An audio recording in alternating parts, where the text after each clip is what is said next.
Okay, we do want to be respectful of everyone's time, so let's jump in. We're really excited to see a full crowd here today, and thanks so much for joining the webinar. We know you have a lot of competing demands on your time, so we're excited that so many of you have chosen to spend the next bit of time with us.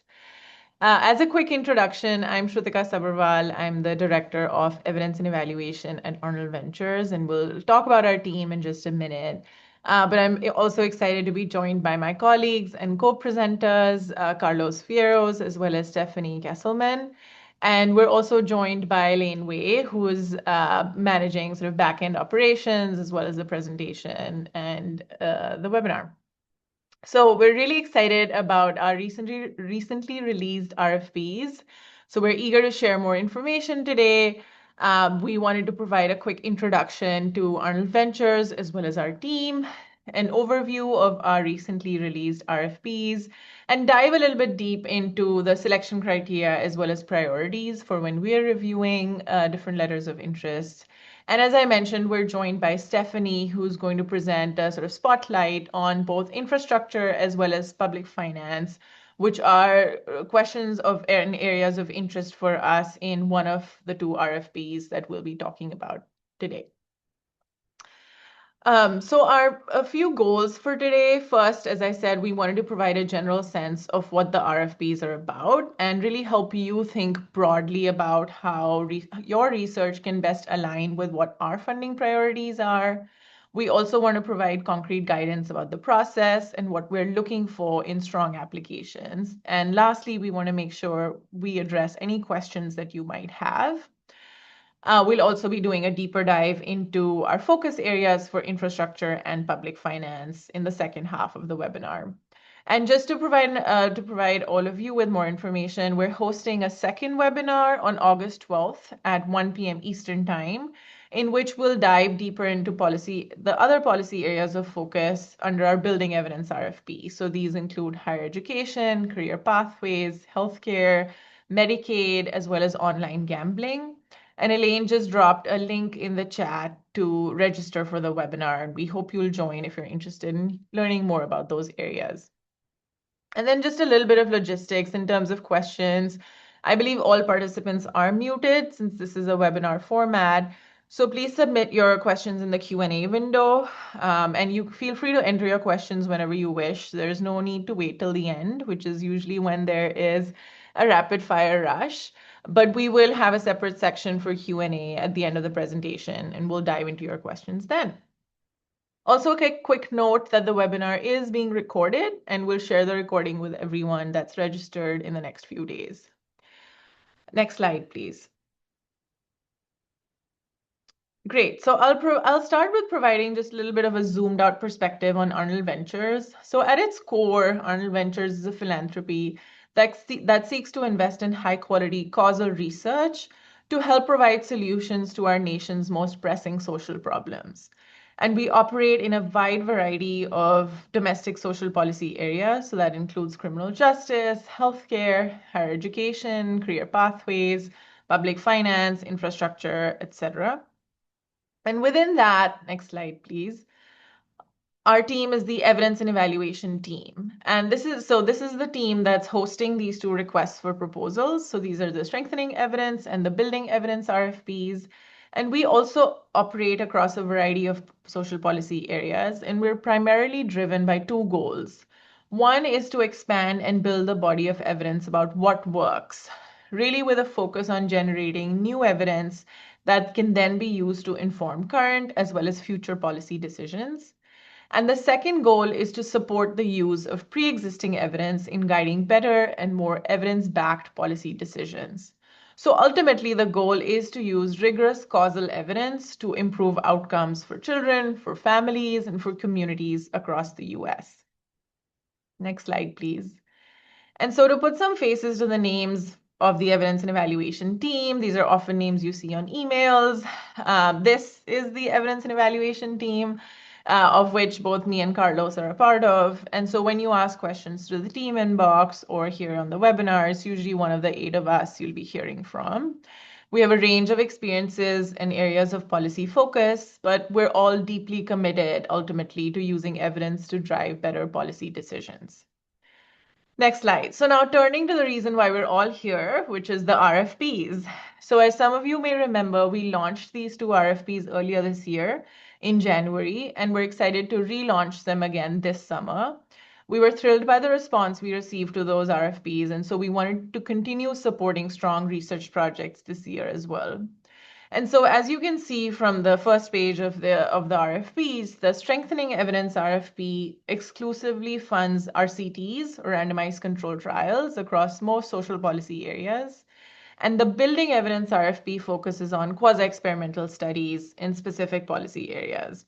And we'll go over a little bit of detail for each of these. But for both RFPs, rigor remains our North Star, and a rigorous causal study design is our top priority. The reason we focus so heavily on rigor and causality is because we want to build and grow the knowledge base about what works. And the greatest amount of confidence possible is in rigorous causal designs. And also, ultimately, for these RFPs, we're not interested in funding research that only makes an academic contribution. That's certainly valuable, but with these RFPs, we're looking for research that will directly inform policymakers' decisions. So those are some things to keep in mind in terms of what our goals are for these RFPs. I'm now going to hand it over to Carlos, who will present a bit on both of the RFPs, their priorities, and their selection criteria. Great. Thanks so much, Shritika. In a few minutes, we'll dive deeper into the selection criteria for each RFP. But before that, I'd like to briefly highlight how the two RFPs are similar and different from each other. First, both RFPs prioritize projects with a clear and compelling pathway to policy impact. The Strengthening Evidence RFP focuses on randomized controlled trials, while the Building Evidence RFP supports strong quasi-experimental designs, such as difference in differences, regression discontinuity, and instrumental variable designs. As you'll see in our materials, the only common QED that we will not support is matching. So if you're considering a study that uses matching, the only way it could be considered under this RFP is if it also uses another design as well. All other common forms of QEDs are acceptable. Also, if your study uses a randomization method based on lottery or oversubscription, please submit your letter of interest to the Strengthening Evidence RFP. Because most strengthening evidence projects involve prospective RCTs, applicants will need to demonstrate that their programs are feasible to implement and adequately funded. Finally, the Strengthening Evidence RFP is open to projects across most social policy areas. The Building Evidence RFP, on the other hand, is limited to specific policy areas. This round that includes higher education, career pathways, healthcare, Medicaid, online gambling, infrastructure, and public finance. And I'll walk through these policy areas in more detail a little bit later in the presentation. Next slide, please. I also want to take a moment here to call out some key highlights from this round of RFPs, some of which will be familiar if you've seen our RFPs in the past. We continue to require LOIs to be submitted using our template, which was developed to increase efficiency and clarity in the drafting of LOIs, but also in our review of them. The template includes two parts. The first is a one-page key study detail section, and the second is a typical three-page letter of interest. One quick note on the template, some browsers will automatically start downloading the template when you click on the link. So if you're clicking the link and don't notice anything happening, please check your downloads folder. It might be being saved in there. Second, we wanted to highlight that we've expanded our frequently asked questions to address common questions and provide additional guidance on the application process. Third, for our Strengthening Evidence RFP specifically, we continue to encourage submissions that replicate prior rigorous findings in new contexts and those that extend follow-up of existing RCTs. And lastly, we've updated our priority policy areas and research priorities within our Building Evidence RFP, including those areas I mentioned in the previous slide. Additionally, each policy area has an updated description of current priorities and key research questions. Now we'll shift into discussion of our selection criteria for these RFPs. As a reminder, as we get into the details of the RFP and our selection criteria, please leave your questions in the Q&A box and we'll answer them at the end of the presentation. For these RFPs, we focus on three main selection criteria: policy relevance, study design, and implementation feasibility, which only applies to RCTs under the Strengthening Evidence RFP. Over the next few slides, we'll walk through each one of these areas in more detail. And also the RFPs go into even more detail, so we strongly recommend reviewing those sections when preparing your LOI. When it comes to policy relevance, a strong LOI will clearly articulate why the study matters, who stands to benefit, and how its findings could shape policy and practice. Most importantly, we're looking for projects that have a realistic pathway to implementation or scaling if the program or policy is found to be effective. We also want to understand how your study contributes to the field. Over multiple RFP rounds, we've seen many proposals examining similar programs and outcomes.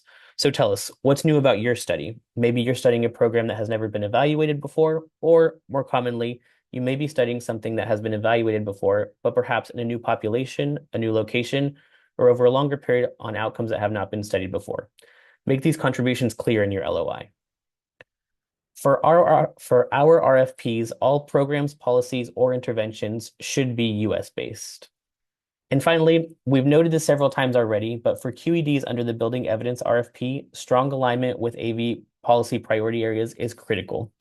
Each LOI is reviewed by a relevant policy team member to confirm alignment, and projects that fit more closely within their strategic priorities are more likely to move forward, provided that other criteria is met. So when it comes to study design, a strong LOI lays out a well-specified, adequately powered, and methodologically sound design that demonstrates rigor and feasibility. We really want to see a clear articulation of the program or policy or intervention that you're evaluating. What exactly is the thing that you're evaluating? What are your research questions? What outcomes are you interested in, and over what time frame? The important thing is that we understand what you're evaluating and what short and/or long-term impacts you're aiming to measure. To elaborate on outcomes specifically, we especially look for outcomes that are policy relevant, such as educational achievement, workforce earnings, hospitalizations, or government spending. We also prioritize studies that examine both short and long-term outcomes. We want to learn not only whether something has an immediate effect, but whether those impacts last. We recognize that the length of follow-up will vary depending on a number of factors, but at minimum, we expect follow-up data for at least 12 months after randomization or implementation. We also want a high-level explanation of how you'll answer your research questions. For RCTs, tell us how you're recruiting participants, how randomization will work, and your general study procedures. For QEDs, we want a bit more detail on your methods, why you chose it, your identification strategy, and the random variation you're using, and how you'll address threats to validity. Weak or unclear study designs, such as vague randomization procedures or a missing comparison group, are among the most common reasons for why studies don't advance. We also assess whether your study is well powered. You don't need to provide a detailed power analysis at the LOI stage, but sharing expected sample size and the anticipated minimum detectable effect grounded from prior research can strengthen your application. Insufficient power is another frequent reason that studies don't move forward. We'll also consider your data and data sources. We strongly prefer studies that use admin data, such as district and state education data, wage records, or census and IRS data. Admin data use has been a longstanding priority for us because they tend to have higher coverage, lower attrition, consistent measurement, and support transparency and replicability. That said, we know admin data aren't always available, for example, in areas like mental health or early childhood. In those cases, just be clear about how you'll collect those data and which measure you'll use. Finally, we also briefly touched on what we look for regarding implementation feasibility, which applies only to RCTs under the Strengthening Evidence RFP. A strong LOI should give us confidence that the program, research team, and partners are ready for successful implementation at the proposed scale. Specifically, we want to see the program has already been implemented successfully in real-world conditions rather than those that are in pilot phase or completely untested.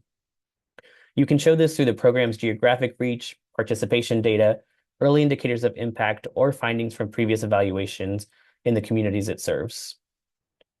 We're also looking for studies that are ready to hit the ground running once funded. This means that the infrastructure, staffing, and data sources are already in place, major operational issues have been resolved, key partners are bought into the program, and the program funding from external sources has been secured. Now I'm going to shift gears slightly and focus on the Building Evidence RFP and our focus policy areas within that RFP. As we mentioned, we'll also have an opportunity to hear from the infrastructure and public finance teams about their research priorities in just a minute, and we'll have a second webinar to discuss the remaining policy areas in more detail on August 12th. If you have any specific questions about whether your topic is a fit for those policy areas, we'd encourage you to attend the webinar where members from each of those teams will discuss what their priority areas are. There are 7 policy areas that are included in this round of the Building Evidence RFP, and those include higher education, career pathways, healthcare, Medicaid, online gambling, infrastructure, and public finance. I'm going to provide a high-level overview of each team's priorities, and of course, the RFP provides more detail on specific questions that are strongly aligned with these priority areas, so we encourage you to read through that as well. So going through these one by one, for higher education, their team is interested in building credible evidence on what helps students succeed and makes a degree worth it, from retention and completion through job placement, earnings, and loan repayment. Our career pathways team is interested in identifying programs and policies that widen access to good jobs and economic mobility with a focus on career and technical education, apprenticeships, and routes to opportunity beyond a traditional college degree. For healthcare, the team is interested in generating evidence on how to make healthcare markets more efficient, centered on the effects of administrative costs and burden, and coverage churn. The Medicaid team is interested in finding ways to improve Medicaid's efficiency and address perverse incentives without reducing coverage, with attention to uncompensated care and health-related social needs. For online gambling, we're interested in building rigorous evidence on the financial, social, and behavioral impacts of online casino-style gambling, or iGaming, as states weigh whether and how to legalize and regulate it. For infrastructure, the team is interested in expanding what's known about building infrastructure faster, better, and at a lower cost across housing, transportation, and energy. And finally, the public finance team is interested in advancing tax and budget policies that promote government fiscal stability and Americans' economic security, with a focus on program integrity, the effectiveness of retirement security initiatives, and the impact of policies that support households, expand employment, and improve place-based outcomes. All right, and with that, we're going to move into our program team spotlights, where we'll hear from my colleague Stephanie Kesselman, director on our infrastructure team, about the infrastructure and public finance team's research priorities. And I'll pass it over to you, Steph. Thank you, Carlos, and thank you so much to the evidence and evaluation team for having me. I assume you can see me. Yes, and you can hear me. Great. So I'm Stephanie Kesselman. I'm with the infrastructure team on the housing side, but I tend to be the point of contact for everything related to E&E from the infrastructure and now public finance teams. So Elaine, if you could go to the next slide. So the infrastructure team's goal is to bolster the U.S. ability to build better, faster, and at lower costs, and as Carlos said, with a focus on energy and permitting, transportation infrastructure, and housing. And then across these 3 areas, we also think a lot about state capacity and how to not just the costs to building, but also the how to building. We are particularly interested in evaluations of policies and processes aimed at improving the permitting process across the 3 topic areas, reducing regulatory barriers, again, across all 3, and then, as I mentioned, increasing state capacity. So if we could go to the next slide. This is a lot of different questions. This is being recorded. There's no need to take notes on this, but we wanted to give you lots of examples of questions that the infrastructure team is interested in, and across the different areas. So on state capacity, we're particularly interested in the impact of procedural and policy reforms, investments in technology, and changes in compensation, organizational structures, personnel management, and employment regimes. And I put in here a long list of outcomes that we're interested in, including the cost of project and program delivery, administrative burden, and trust in government. The energy and permitting part of our portfolio is particularly interested in the impact of reforming the permitting process, the siting process, and permitting governance. And the outcomes of interest tend to be project costs and delivery, litigation rates, administrative costs, and permitting time.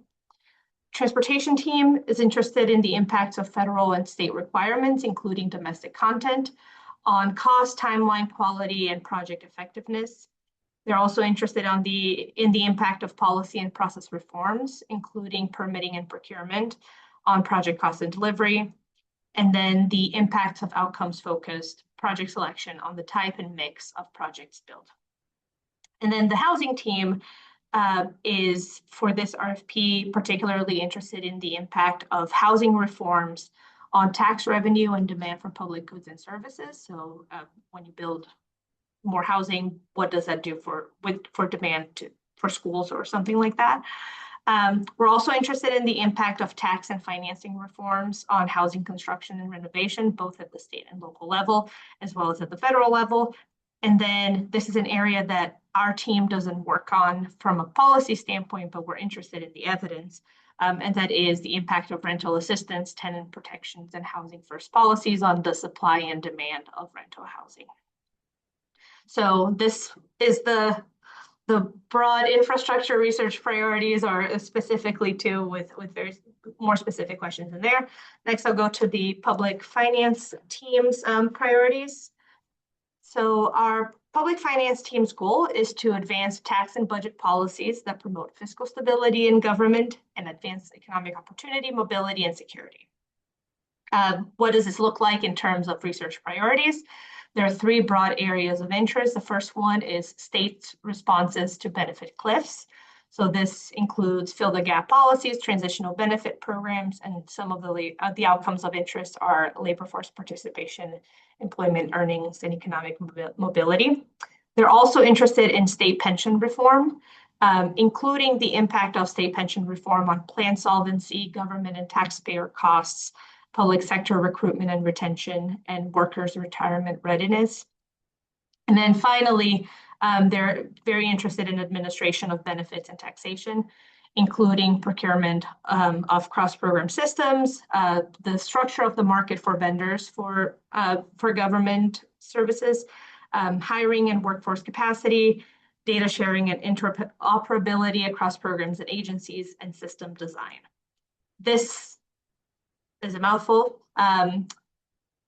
There are questions that are tangential to this that the public finance team may be interested in, but this is the broad focus of the program right now. So I'll let Carlos or Shutika take over, and I think we're letting people ask questions, but maybe I'm wrong. Great. Thanks so much, Steph, for sharing out those research priorities. As a quick reminder to Steph's point, before we head into our final section of our presentation, please feel free to share your questions in the Q&A box, and we'll begin answering those shortly. Now, switching gears one last time to some helpful reminders as you prepare to submit your LOI for consideration, starting with the RFP timelines. Both of these RFPs follow a similar process where we're asking researchers to submit a 3-page LOI using our template by September 11th. LOIs will be reviewed based on the criteria we outlined today, and you'll be notified either way regarding the full proposal by November 6th. Those invited to submit a full proposal will have until January 15th of next year to submit their full proposal. And then timing from full proposal submission to final decision will vary depending on the size and complexity of the research project, but we'll aim to get back to you by March 31st. We also wanted to note that we're accepting LOIs through our application portal, which you can see a screenshot of here. The portal will first require you to create an account, which you'll be able to use for all future applications for funding through AV's RFPs. If you have any question or trouble navigating the portal, please reach out to our team and we can assist you. All right, we'll shift to our Q&A in just a moment, but before we get there, I wanted to bring up 3 very common frequently asked questions we receive. You can see our full set of FAQs online using the QR code on the screen or link that will be dropped in the chat. We've updated these recently and include more questions we've been receiving from our applicants. So 3 that we wanted to highlight today. The first is, can we submit multiple LOIs? Yes, you can. We just ask that you please submit a separate LOI for each distinct project. The second question that we wanted to highlight that we get often is whether there's a maximum budget or period of performance for our studies. No, there's no set maximum, but cost and project duration should make sense relative to the study's complexity, data collection needs, and overall scope of work. Reviewers pay close attention to whether the budget is well justified and appropriately scaled for the project. Typically, our QED studies under the Building Evidence RFP range from about $100,000 to $300,000 with durations of about 1 to 3 years. And RCT studies under the Strengthening Evidence RFP range from about $200,000 to $400,000 with durations of 2 to 4 years. Of course, these ranges are intended as guidance only, and proposals outside these ranges will be considered if well justified. And the last question that we wanted to highlight is, do we provide funding for programmatic costs? Generally, AV funding only supports evaluation-related expenses such as research management, sample recruitment, data collection, data analysis, and dissemination. But in a very small number of cases, budgets may include a nominal amount of funding for programmatic costs. These must be strongly justified and are more of an exception than a rule.